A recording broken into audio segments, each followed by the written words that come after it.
Salut YouTube, j'espère que tu vas bien. Pour ma part, ça va très bien.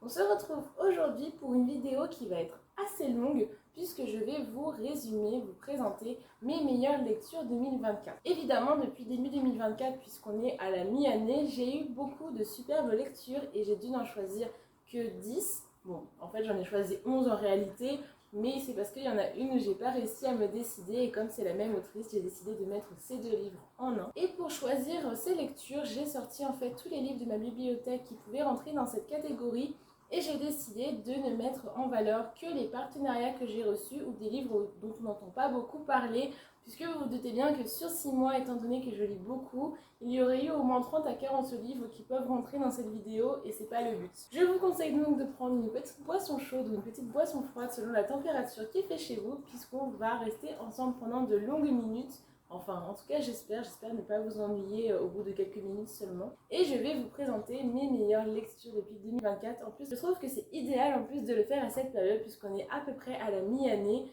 Donc je me suis dit, pourquoi pas. Dans ces 10-11 livres, il y a principalement de la fantasy, mais j'ai également glissé un thriller. Il faut savoir que je lis principalement de la fantasy, donc c'est pour ça que ça se répercute dans ce bilan, mais ce n'est pas fait exprès. Je vous ferai une autre vidéo où je vous présenterai des romances que j'ai beaucoup aimées ainsi que des thrillers, mais c'est vrai que dans cette vidéo, il y a principalement de la fantasy. J'ai pas mal de livres à vous présenter, la plupart je vous en ai déjà parlé récemment et d'ailleurs il y a également mes chroniques disponibles sur Instagram. Donc je vais vous résumer les livres mais je vais essayer de ne pas rentrer trop dans le détail parce que vous vous doutez bien que 10 livres à résumer en détail c'est quand même assez long et mon but n'est pas non plus de faire une vidéo de 2 heures. Donc je pense que je vais vous donner quelques mots-clés, vous résumer un petit peu, mais de toute façon vous avez les résumés sur internet, vous avez également les avis sur les diverses plateformes livresques et vous avez également sur mon Instagram les différentes chroniques que j'ai pu réaliser. Donc si un livre vous tente, vous pouvez avoir davantage de renseignements sur ces plateformes. Pour les premiers livres, donc c'est les 2 livres où je n'ai pas su choisir lequel vous présenter, donc je vous présente les 2. Il s'agit de 2 livres de Mélusine Chouraki, donc d'abord je remercie l'autrice pour sa confiance et pour l'envoi de ces 2 livres. Il s'agit de Nivalinga et du cimetière oublié. Je vais vous résumer les 2 en même temps puisque pour moi ça rentre dans la même catégorie. Ce sont des romans jeunesse avec des personnages qui sont assez jeunes, des petites romances très mignonnes. Et même si c'est jeunesse et que ce sont des livres qui sont assez courts, j'ai trouvé que les univers créés sont tout simplement incroyables. Les personnages sont quand même très travaillés. Et ce que j'ai beaucoup aimé, c'est comme ce sont des personnages assez jeunes et qui vont découvrir l'amour. Ce sont des romances toutes mignonnes, des romances un peu petits bonbons, vous voyez. Donc je trouve que ce sont des lectures idéales pour se vider la tête entre 2 fantaisies ou même une petite lecture à dévorer sur la plage, ça fait totalement l'affaire. En plus, dans Nivalinga, je ne sais pas si c'est voulu de la part de l'autrice, mais elle va créer une autre planète, un autre monde. Et cette autre planète va me faire penser au monde d'Avatar. Après, c'est moi, c'est peut-être parce que je l'ai vu récemment aussi. Mais en tout cas, l'autrice a fait un énorme travail, comme quoi, même en écrivant des romans courts et en écrivant de la jeunesse, on ne rentre pas dans le cliché, on ne rentre pas dans des livres bâclés. Bien au contraire, ce sont 2 petites pépites qui en plus peuvent être accessibles au plus grand nombre puisque franchement, la lecture est très fluide et très simple. C'est de la jeunesse, mais ce n'est pas pour autant dans le cliché. Et même si c'est de la jeunesse, j'ai trouvé que c'est très bien travaillé. Donc franchement, n'hésitez pas à découvrir ces 2 romans. Un coup de cœur que j'ai eu cette année, vous le savez, c'est le tome 2 de l'épopée de Thaïs de Féline Gray. Donc je remercie également l'autrice pour sa confiance. Elle m'avait déjà envoyé le tome 1 qui est juste ici, que j'avais beaucoup aimé, mais sachez que ce tome 2 pour moi est non seulement un coup de cœur mais également un chef-d'œuvre. Ça a été un coup de cœur tout au long du roman, mais la fin est tellement incroyable que pour moi c'est tout simplement un chef-d'œuvre puisque la fin renforce en fait cette idée de coup de cœur. Je vais vous résumer le tome 1, sachez que pour l'instant c'est une duologie mais je pense qu'il va y avoir une suite au vu de la fin de celui-ci. Donc pour vous faire un résumé des 2 tomes, c'est une saga très féministe où nous suivons 7 jeunes femmes. Donc dans le premier tome, Thaïs va subir un drame, elle va perdre toute sa famille et pour se venger, elle va vouloir intégrer l'armée. Sauf que vous vous doutez bien que l'armée, c'est que des hommes, ils vont lui rironner, ils vont refuser à ce qu'elle y accède car pour eux c'est une femme, donc elle n'a rien à faire dans l'armée. Thaïs va insister, elle va créer un peu le bazar et le chef de l'armée, pour se débarrasser de Thaïs, va lui dire « Je suis d'accord que tu rejoignes l'armée à une condition, c'est que tu reviennes vivante des épreuves que je vais te donner. » Vous vous doutez bien que le but pour ce chef, c'est que Thaïs ne revienne pas vivante, donc il va lui donner vraiment des épreuves très très dures, que ce soit physiquement ou psychologiquement. Thaïs va frôler la mort à de nombreuses reprises, mais elle ne va pas lâcher, elle est vraiment déterminée, elle croit en elle et elle va apprendre petit à petit de ses erreurs. Elle va également nouer des alliances qui vont être importantes donc, dans ce deuxième tome. Et d'ailleurs, il y a une mort dans le tome 1, Féline, je te pardonne toujours pas. Mais franchement, c'est une saga c'est une saga vraiment géniale à laquelle on ne s'ennuie pas du tout. C'est de l'auto-édition et pourtant c'est juste incroyable. Il y a un travail de ouf qui est fait sur l'univers, sur la trame et sur les personnages. Plusieurs points importants sont dénoncés par l'autrice, donc il y a un grand élan de féminisme. La misogynie est également dénoncée, ainsi que les abus qu'on peut faire aux femmes, puisque vous vous doutez bien que Thaïs est une jolie femme, donc dans l'armée il y en a qui peuvent en profiter. En tout cas, franchement, une saga que je recommande. J'avais adoré le tome 1 et celui-ci, le tome 2, est juste incroyable. Donc si ce n'est pas encore fait, venez découvrir cette saga. En plus, vous soutiendrez une autrice auto-éditée française et je pense qu'aujourd'hui, c'est vraiment important de le souligner. Toujours dans mes sagas coup de cœur, je vous présente Kira Tomb Raider de Jupiter Phaeton. Je sais, ça fait 18 vidéos sur ma chaîne, ça fait 18 vidéos que je vous parle de cette saga, mais que voulez-vous? Je vous ai dit que j'allais vous faire une propagande et je la continue encore. Il faut savoir que cette saga a actuellement 7 tomes et je crois que c'est le dernier tome. Moi j'en suis au tome 5 que je n'ai pas encore commencé, mais j'ai très très hâte. Donc franchement, cette saga est incroyable. C'est-à-dire que ça fait 5 tomes que je lis. Les 5 tomes sont des gros coups de cœur, donc j'adore. D'ailleurs, petite anecdote, Jupiter Phaeton m'a également envoyé d'autres livres, d'autres sagas qu'elle a écrites. Et alors, aucune ne dépasse Kira Tomb Raider dans mon cœur, mais à chaque fois, ce sont vraiment des coups de cœur. Donc franchement, Jupiter Phaeton est mon autrice préférée. J'allais dire française, mais même au-delà de la France, c'est mon autrice préférée. Je suis conquise par chacune de ses parutions. Donc au-delà du fait que je vous recommande cette saga, n'hésitez pas à aller découvrir la plume de Jupiter Phaeton. Je suis persuadée que vous ne serez pas déçus. Je vais donc vous résumer encore une fois cette saga. Donc nous suivons cette jeune femme qui s'appelle Kira, qui est une Shuna, c'est-à-dire une étrangère. Et Kira, depuis son plus jeune âge, est habituée donc au rejet des gens puisque c'est une étrangère.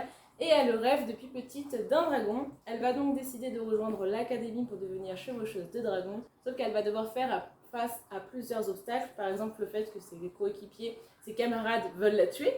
Ça c'est un gros problème quand même. Mais également le fait que c'est une Shuna, que c'est une femme et que évidemment les femmes ne chevauchent pas les dragons. Mais surtout le gros problème c'est que les dragons ont disparu. Kira ne va pas se laisser abattre. Pour elle, si elle rêve d'un dragon, c'est qu'il y a forcément une raison. Elle va être déterminée malgré tous les obstacles qui se montrent à elle. Et vous vous doutez bien que si c'est une saga et si on voit un dragon sur la couverture, c'est que les dragons vont revenir. Mais à quel prix, puisque les dragons de base ont disparu. C'est donc une saga avec une héroïne badass qui va rester déterminée. Il y a également une romance que j'aime beaucoup. La plume est incroyable, l'univers est incroyable. Il y a des dragons, mais il y a également d'autres créatures magiques, comme par exemple des licornes, si je ne me trompe pas.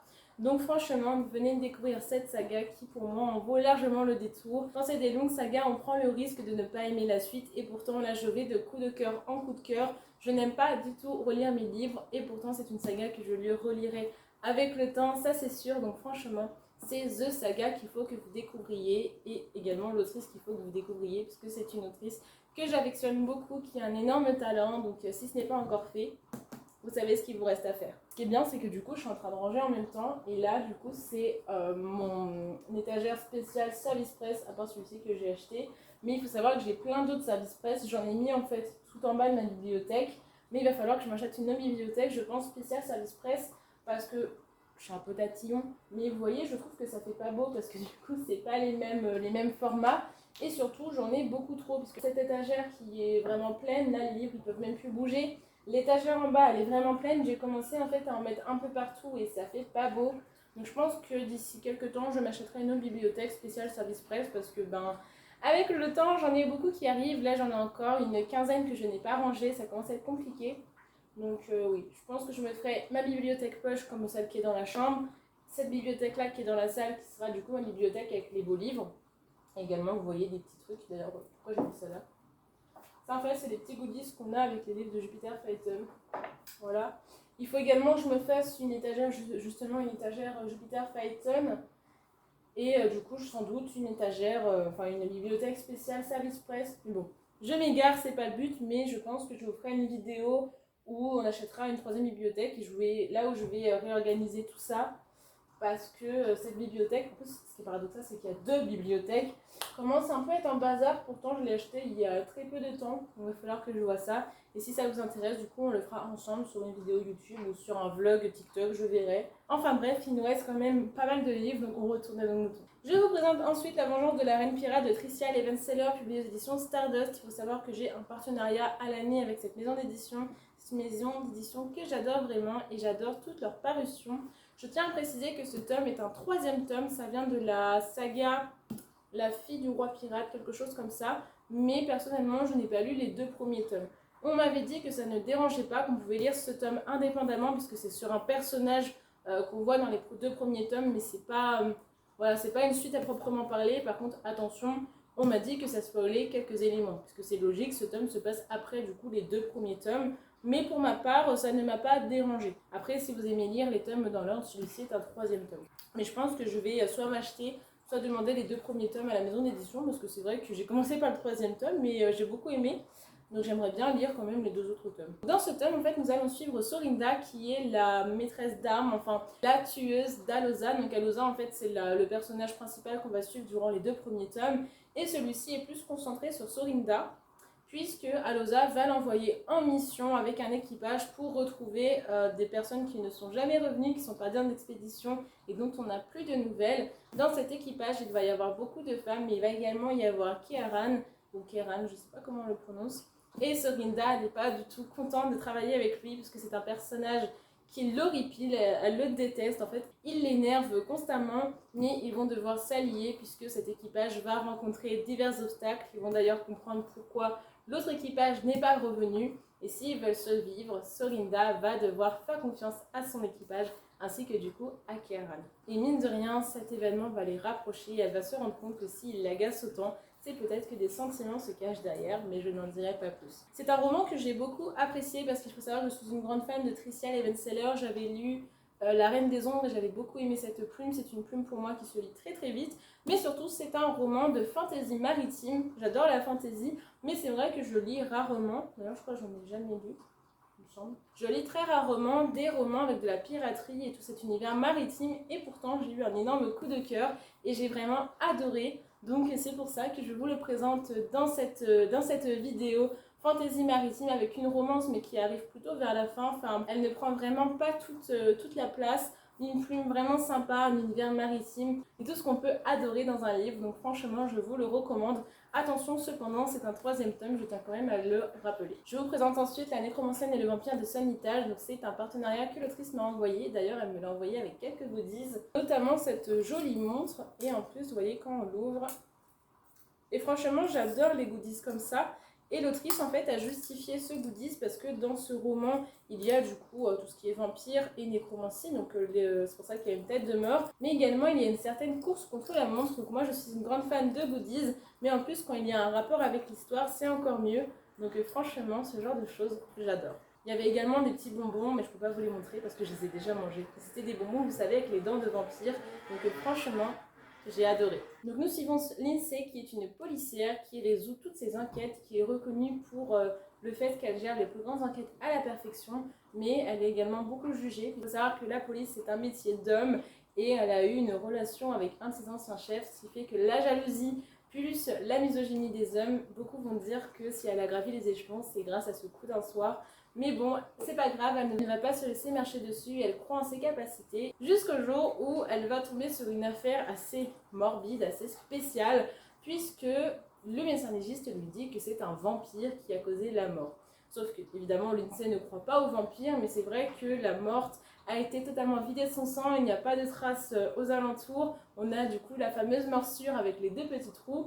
Donc même si elle est très raisonnée et très scientifique et que pour elle les vampires n'existent pas, elle va devoir se rendre compte à l'évidence qu'il y a quelque chose qui cloche. En plus, comme si ça ne suffisait pas, un homme prétentieux, un homme très beau et très mystérieux et qui l'énerve au plus haut point, va venir lui voler cette affaire. Et lorsque Lindsay va frôler la mort, elle va se rendre compte que son destin est lié à cet homme et que s'il s'attire autant qu'il se chamaille, c'est peut-être qu'il y a une raison. Il y a également tout un univers qui a été créé que j'ai beaucoup aimé de la part de l'autrice. C'est un univers où l'humanité est coupée en 2, si je ne me trompe pas, c'est-à-dire qu'on a les NE d'un côté et les top de l'autre. Donc les Tumps, ce sont des personnes vraiment magnifiques, qui n'ont aucun défaut, qui vont même jusqu'à faire leurs enfants avec tout ce qui est technologie et progrès de la médecine pour avoir vraiment des enfants parfaits. Alors que les NE sont des personnes qui ont des défauts, par exemple une petite cicatrice au coin de l'œil ou des personnes qui ont la peau un peu trop bronzée. Et ça crée du coup une société totalement différente avec les tops qui vivent dans la beauté, dans le luxe, qui n'ont pas besoin de travailler. Et on a les NE qui ont besoin de travailler, qui doivent vivre avec une capuche. Donc dans ce livre, même s'il est très très court, on a vraiment tout un univers qui est travaillé. Et franchement, chapeau à l'autrice parce que c'est quand même très très rare de réussir à créer un univers aussi riche et détaillé en très peu de pages. Et j'ai beaucoup aimé. Les deux personnages sont également très très bien travaillés et j'ai vraiment beaucoup aimé lire ce livre. En plus, comme je vous ai dit, il se lit tout seul. Donc je vous le recommande sans hésiter. Je remercie encore une fois l'autrice pour l'envoi de ce livre. D'ailleurs, j'ai très hâte d'avoir la suite. Si je vous dis télé-réalité, Koh-Lanta et créatures surnaturelles, ça vous parle? Je vous présente donc 13 saison 1 de Julie McFolaghan. Et franchement, ce livre a été une agréable surprise puisque quand l'autrice m'a parlé de télé-réalité et de créatures surnaturelles, la télé-réalité déjà c'est quelque chose que j'ai jamais vu en littérature à part dans les Hunger Games. Donc une télé-réalité surnaturelle, ça a de suite piqué ma curiosité et je n'ai pas été déçue puisque tout le côté télé-réalité marche à la perfection. En fait, ça m'a fait penser au présentateur dans Hunger Games, c'est-à-dire qu'il va être très extravagant, il va vouloir capter l'attention du spectateur, là du lecteur pour le coup.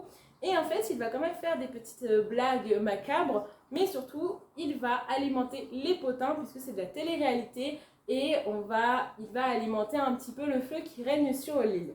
Donc sur cette île, nous avons plusieurs espèces surnaturelles qui vont devoir survivre ensemble.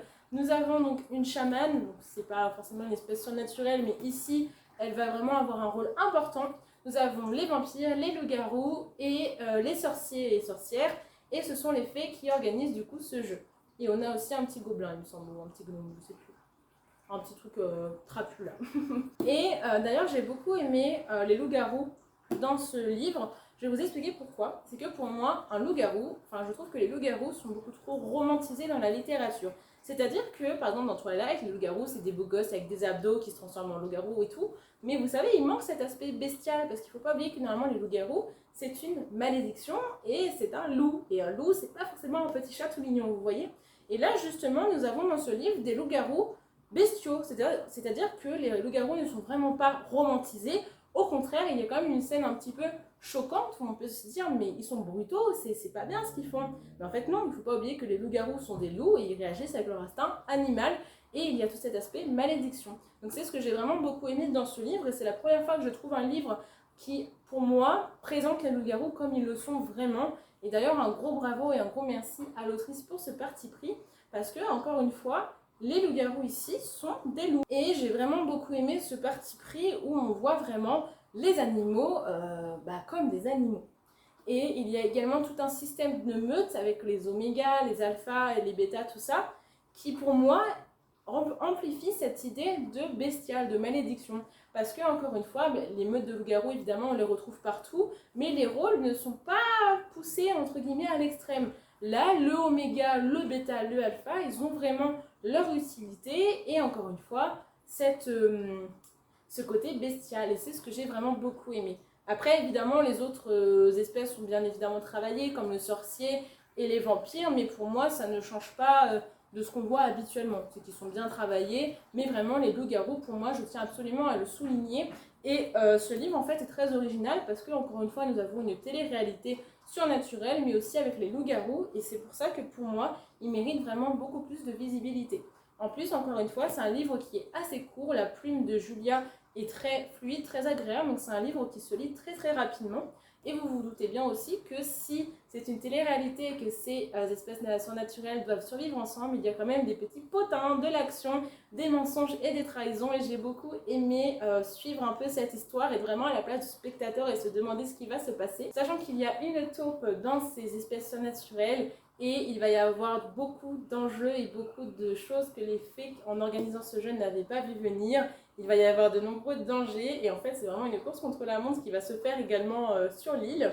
Et je dois avouer que je suis assez surprise de la fin. Je ne peux pas vous en dire davantage, je ne peux pas vous spoiler, mais j'avais deviné certaines choses concernant la taupe, mais je n'avais pas deviné tout le reste. Et franchement, c'est la première fois que je ne devine pas du tout comme ça, que je ne devine pas tous les tenants et les aboutissants et c'est aussi pour ça que je vous recommande ce livre. D'ailleurs, j'attends la suite avec impatience puisque ça se termine dans un moment où on veut absolument la suite. J'étais tellement à fond dans le livre que j'ai pas vu que c'était la dernière page. Donc vraiment, pour moi, ce livre mérite beaucoup plus de visibilité de par son travail, son univers, mais aussi par l'originalité de ce roman, et parce qu'encore une fois, c'est quelque chose qu'on ne voit pas souvent passer. Un autre livre qui, pour moi, mérite beaucoup plus de visibilité par son originalité, le sujet, les termes abordés, il s'agit de Arcania de Luca Bertolami. Si je vous dis Hunger Games et Harry Potter, normalement vous tiltez et vous adorez ça, eh bien sachez que vous retrouvez tout ça dans Arcania. Il y aura un tournoi, un vainqueur et un seul survivant. Et pourtant, comme une naïve, je me suis dit, mais il dit ça pour nous mettre l'eau à la bouche. Non, il n'y a qu'un seul survivant. Et franchement, on le sait dès le début, mais pourtant on est tellement à fond dans le livre, on s'attache tellement aux personnages qu'on se dit qu'ils vont tous survivre, et non. Et ça, franchement, l'auteur là-dessus, il est quand même assez machiavélique. Mais bon, d'un autre côté, il nous a prévenus. Arcania, nous allons en fait nous retrouver dans une sorte d'arène avec des combats à mort, mais pas que. Je vous ai parlé d'Harry Potter parce qu'il faut savoir que si ces personnes sont enlevées et doivent combattre à mort, c'est pour réveiller quelque chose en eux. Et ces personnages sont triés par 5 catégories. En fait, je ne sais pas comment vous le dire parce que je ne voyais pas du tout comment on peut inclure ce qu'a inclus l'auteur dans ce genre de livre. C'est-à-dire qu'on a un livre très dystopique avec vraiment une vibe à la Hunger Games. Et l'auteur va nous... C'est une fantaisie dystopique, vous voyez. Je ne m'attendais pas du tout à ça. Quand j'ai découvert du coup le secret et pourquoi ces personnes sont enlevées, j'étais en mode, mais comment est-ce que l'auteur va pouvoir faire en sorte de garder la même vibe tout au long du roman, vous voyez. Je ne m'attendais pas du tout à ça et franchement ça a été un énorme coup de cœur parce que comme le roman précédent, c'est quelque chose qu'on ne voit pas du tout.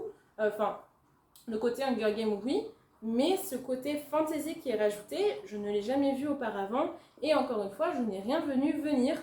En plus, il y a une petite romance, on ne la voit pas du tout venir non plus, c'est-à-dire que même si l'auteur nous donne quelques indices, on se dit tellement, non, c'est pas possible, il peut pas se mettre en couple avec elle, c'est pas possible. Et au final, oui. Du coup, dans ce livre, en fait, j'ai vraiment été de surprise en surprise, que ce soit pour la romance, mais pour l'histoire en elle-même. Et c'est un des livres où j'attends vraiment la suite avec tellement d'impatience, parce que, encore une fois, ça se termine à un moment où on se dit, mais qu'est-ce qui se passe et tout, et on n'a pas la fin. Donc franchement, j'attends vraiment beaucoup la suite, et je vous le recommande, parce que, encore une fois, c'est quelque chose qu'on ne voit pas du tout, et c'est encore une fois quelque chose qui, pour moi, manque à la littérature. C'est quelque chose qu'on ne voit jamais et qui pourtant mérite beaucoup plus de visibilité. Donc franchement, venez tous découvrir ce livre. Je suis persuadée que vous allez en être convaincus parce que déjà c'est un petit livre. Il y a des références donc à Hunger Games et Harry Potter, mais il y a également d'autres références qui sont assez connues. Moi je les ai pas vues parce que par exemple c'est un truc avec des mangas et je lis pas de manga, mais je suis persuadée que vous serez fan de cette saga du coup vu qu'il y a une suite qui va sortir. Et franchement c'est... Je dirais, dans toutes les lectures que je vous présente, c'est vraiment une des meilleures pour moi. Une où encore aujourd'hui, je ne m'en remets pas. C'était vraiment incroyable. C'est vraiment le genre de livre où j'aimerais oublier tout pour pouvoir le relire et revivre du coup les émotions que j'ai lues durant la lecture. Je vous présente ensuite De Marbre et de Ronces de Sophie Wagner, que je remercie également pour l'envoi de ce livre. Ce livre, en fait, pour moi, est très sentimental. Je sais pas, je vais vous expliquer pourquoi. C'est que déjà, l'autrice va dénoncer dans ce livre beaucoup de sujets importants tels que la violence conjugale, mais également le fait d'être dépendante de quelqu'un et aussi le fait en fait de ne plus pouvoir vivre sans l'accord de cette personne. Je vais vous faire un résumé rapide pour que vous compreniez un peu mieux ma pensée, mais franchement, l'autrice aborde des sujets importants avec tellement de finesse, avec tellement de justesse que pour moi c'est un livre qui m'a vraiment beaucoup touchée. Donc nous suivons Arilia qui est une jeune fae qui était autrefois reine d'un royaume, sauf que ce royaume s'est fait massacrer par le roi ennemi qui va enlever ses pouvoirs à Arilia et qui va la faire son épouse, mais pas que, c'est-à-dire qu'il va lui enlever ses pouvoirs, il va lui interdire de parler, de regarder, il va également l'habiller comme il le veut, il va la posséder comme il le veut, donc il va vraiment la réduire à rien du tout. Il va également l'abuser sexuellement, il va également la rabaisser, ce qui fait que Arilia en fait est passée d'une jolie reine puissante à rien du tout. C'est une femme qui est totalement une coquille vide, qui n'a même plus d'espoir de s'en aller. Elle est totalement rien par cet homme qui va vraiment lui faire subir mais des choses inimaginables. Et ce que j'ai beaucoup aimé dans du personnage Arilia, c'est qu'elle m'a beaucoup touchée parce qu'elle va réussir à s'enfuir, mais toutes ces séquelles qu'elle va subir à cause de cet homme vont lui rester toute sa vie. Vous voyez ce que je veux dire? C'est-à-dire que pour moi, en fait, c'est très réaliste dans le sens où il ne faut pas oublier que même si on guérit de nos blessures, surtout quand c'est très récent, on a toujours des mouvements de défense et on a toujours en fait des cicatrices. Et c'est quelque chose que l'autrice a vraiment réalisé à la perfection. Elle va plus faire confiance en les hommes. Quand un homme va lui donner un petit peu d'attention, elle va revoir le regard, elle va revoir les actes de son mari qui l'a abusé. Quand quelqu'un va lui montrer de la sympathie, elle va se dire en fait tu es sympa pour moi parce que tu veux m'abuser. Quand quelqu'un va avoir un geste vers elle, elle va sursauter. Et ça en fait on va le suivre tout au long du roman. Et même si à la fin du roman, elle a un peu repris du poil de la bête, elle a un peu repris confiance en elle, mais également en les autres, eh bien, elle garde quand même cette fragilité, ce traumatisme qu'elle a, et c'est pour ça que j'ai beaucoup aimé ce livre, parce que l'autrice a vraiment créé un personnage torturé, et il y a beaucoup de livres, en fait, où on a un personnage torturé, mais qui va s'en sortir, et comme par magie, il va tout oublier. Sauf que non, ce qui est vraiment touchant, et ce qui en plus est réaliste, c'est qu'on garde au fond de nous ces cicatrices, c'est ce que j'ai beaucoup aimé, et je trouve que le personnage d'Aurélia est vraiment très bien travaillé. Je n'ai pas vécu ce qu'elle a vécu bien évidemment, mais il y a beaucoup de choses où je me suis reconnue en elle, et c'est pour ça aussi que ça m'a fait beaucoup de bien. Donc non seulement un énorme bravo à l'autrice pour son talent, parce que j'ai vraiment eu un énorme coup de cœur, mais également un énorme merci à l'autrice pour mettre des mots sur ce que beaucoup de femmes vivent, et mettre aussi des mots sur des sentiments qui sont très puissants, et où l'on met du temps en fait à s'en sortir. Donc franchement merci, et encore une saga où j'attends la suite avec impatience. Je vous présente ensuite Liber-Genesis de Clara M. Lange, qui a également été un énorme coup de cœur pour moi. Dans ce livre, on va avoir l'aspect un peu extraterrestre, mais vous savez, pas les extraterrestres tout moches qu'on voit à la télé, non. Là, c'est des extraterrestres sexy. Nous avons donc Lali qui souffre d'énormes troubles du sommeil, sauf qu'en fait, c'est des troubles du sommeil hardcore. C'est-à-dire qu'elle va se réveiller, elle va avoir des bleus partout, elle va se sentir oppressée, comme si quelque chose l'observait. Ses parents vont donc l'emmener voir un médecin qui va lui dire vous faites de la paralysie du sommeil, il va lui donner des médicaments, sauf que je fais moi-même de la paralysie du sommeil, tu te réveilles pas avec des bleus partout sur le corps, on va pas se mentir. Vous vous doutez bien donc qu'il y a plus grave qui se cache derrière tout ça. Et un jour, Lali va voir dans son lycée un fameux Joël qui va arriver, et elle va tout de suite se sentir comme en lien avec lui, elle va se sentir attirée. Et il va y avoir un événement qui vont les forcer à faire croire qu'ils sont en couple ensemble. Et Lali va développer non seulement des sentiments pour Joël, mais va se rendre compte que beaucoup de choses clochent, et que si elle fait des crises durant son sommeil, c'est sans doute lié à Joël. Bon, je vous ai un peu parlé d'extraterrestres, tout ça, donc vous vous doutez bien que Joël n'est pas forcément celui qu'il prétend être. Et c'est aussi ce que j'ai beaucoup aimé dans ce livre, c'est-à-dire qu'on a une romance, mais qui est quand même très bien amenée, elle n'est pas très rapide, et surtout elle est intense, c'est-à-dire que Lali va tomber amoureuse de lui, mais comme je vous l'ai dit, elle va se rendre compte que des choses clochent, donc c'est comme si elle se mettait des barrières à son amour.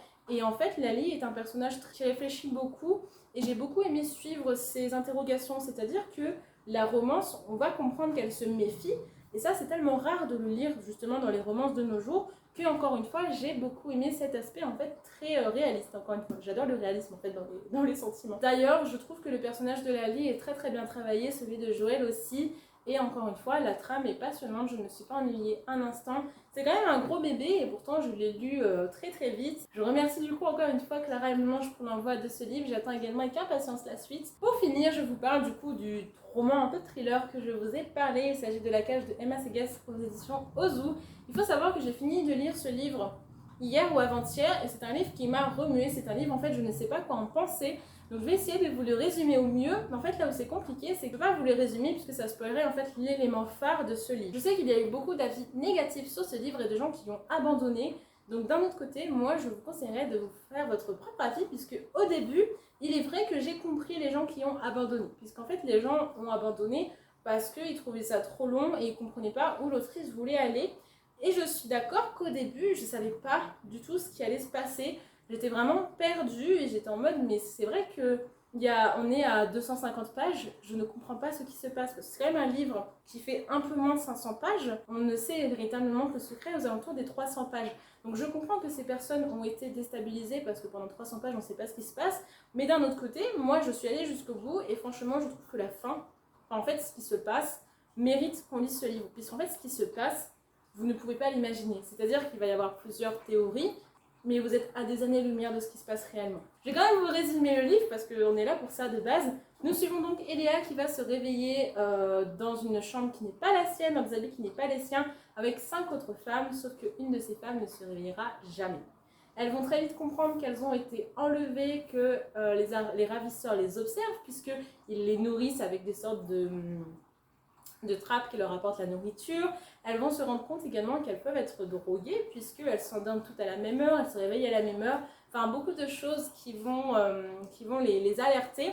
Et en plus, ces 5 femmes ont un caractère totalement différent. C'est-à-dire qu'on en a une qui va angoisser jusqu'à se tailler les veines. Il y en a une qui va vraiment agir avec tellement de colère qu'elle va se mettre en tête qu'elle peut tuer les ravisseurs.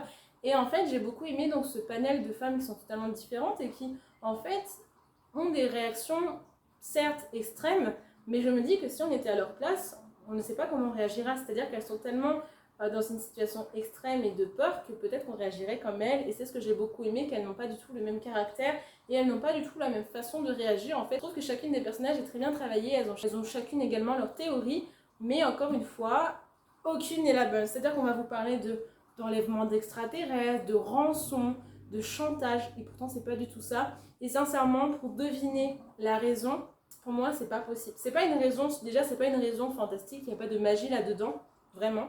Mais pour moi, on ne peut pas deviner ce qui s'y passe. Et franchement, quand on comprend ce qui s'y passe, pour moi, c'est tellement affreux, enfin c'est vraiment dégueulasse ce qui leur arrive. Et vraiment, si je vous dis je suis sur le cul de ce roman, c'est que, encore une fois, pour moi, même, pour moi, on ne peut pas deviner ce qui s'y passe. À part que vous, si vous avez été spoilé, mais pour moi, on ne peut pas. Et là où en fait d'autres ont trouvé ça très long et très lent et qu'ils ont abandonné, moi au contraire, j'ai trouvé ça trop bien parce qu'on est à des années-lumière de ce qui se passe réellement. Et quand on le devine, mais on est sur le cul. En plus, c'est le premier livre de Emma Seges et franchement, pour un premier bouquin, c'est juste incroyable. D'ailleurs, la maison d'édition Ozoom m'a envoyé le tome 1 puisque le tome 2 sort très rapidement. J'ai très hâte de le lire, mais je dois avouer que je ne sais pas trop ce que l'autrice va nous y raconter, puisque certes, ici, c'est une fin ouverte, on sait très bien qu'il va y avoir une suite. Je me dis, si c'est un livre de cette taille-là, je ne sais pas ce que l'autrice va pouvoir écrire, je ne sais pas où elle va nous emmener, puisque la fin, pour moi, peut être une fin en soi, vous voyez ce que je veux dire? Donc j'ai hâte de voir où elle va nous emmener parce qu'elle m'a tellement menée en bateau dans ce tome 1 que je me dis je vais être menée en bateau dans le tome 2, c'est pas possible, sachant que je ne sais pas du tout de quoi va parler le tome 2. Donc écoutez, j'ai très hâte de lire ce tome 2 et franchement je vous recommande ce livre. Et encore une fois, je sais qu'il y a eu des avis mitigés et des abandons, mais pour moi ça vaut largement le coup parce que, encore une fois, ce qui se passe réellement, c'est à des années-lumière de ce qu'on imagine, sincèrement. Écoutez, c'est tout pour ce classement. Je ne les ai pas triés dans l'ordre puisque pour moi, ça fait partie de mes meilleures lectures, mais je ne peux pas vous dire la numéro 1, la numéro 2, c'est pas possible pour moi. J'espère que je vous aurai quand même tenté à découvrir quelques titres de cette sélection. Je m'excuse, je n'ai pas pu énormément développer chacune et je n'ai pas pu faire des résumés très détaillés parce que tout à l'heure j'étais voir le compteur sur mon téléphone, on était bientôt à 35 minutes. Alors je sais qu'avec le montage on sera à beaucoup moins, mais mon téléphone n'a plus beaucoup d'espace et 35 minutes de montage c'est quand même assez compliqué. Et mon but n'est pas non plus de faire des vidéos d'une heure et de vous perdre au bout de 20 minutes, j'aimerais vous garder avec moi tout au long. Donc c'est pour ça aussi que j'essaie de ne pas faire de vidéos très longues. J'aime bien en fait vous présenter une grosse sélection de livres parce qu'il est vrai que je vous fais des book hauls, que je vous ai déjà fait un point lecture et je vous présente en fait 10-15 livres à chaque fois. Mais je trouve que c'est intéressant en fait de vous présenter des livres qui n'ont pas forcément de rapport entre eux. C'est-à-dire que là, par exemple, je vous ai préparé une sélection avec des livres de femmes badass et j'aimerais bien vous faire des sélections où je vous présente d'autres livres. Parce que par exemple, je pense à l'épopée de Thaïs, que là je vous ai présenté, je vous les ai déjà présentés dans d'autres vidéos et j'aimerais du coup faire d'autres vidéos avec d'autres thématiques pour vous présenter tous les secrets qui se cachent dans ma bibliothèque. Donc je pense que je vais travailler là-dessus. Je pense que je vais mettre les livres que j'ai envie de vous présenter d'un côté. Je vais essayer de trouver en fait des thématiques qui les relient. Pourquoi pas faire un classement de mes pires lectures, mes classements sur des livres d'une certaine couleur, des livres bleus, des livres rouges, enfin. Je vais travailler tout ça, c'est quelque chose à laquelle je réfléchis déjà. N'hésitez pas si vous êtes encore là, si vous avez des idées de vidéos que je pourrais faire, si vous avez des thématiques qui vous intéressent ou un thème qui vous intéresse.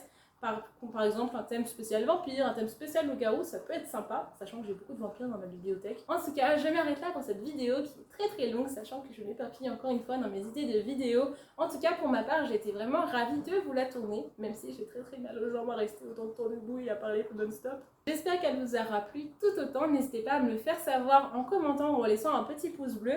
Pour vous, c'est gratuit, ça prend pas longtemps et pour moi, ça me donne une idée du coup de si vous avez apprécié le contenu ou pas. Puis également, on va pas se mentir, pour voir des petits pouces bleus, c'est quand même assez motivant. De mon côté, je vous remercie du visionnage, surtout si vous êtes arrivé jusqu'ici. J'espère que vous avez pris de quoi boire et de quoi vous installer confortablement. Et je vous souhaite une très belle soirée ou une très bonne journée selon l'heure à laquelle vous voyez cette vidéo. Et je vous dis à la prochaine!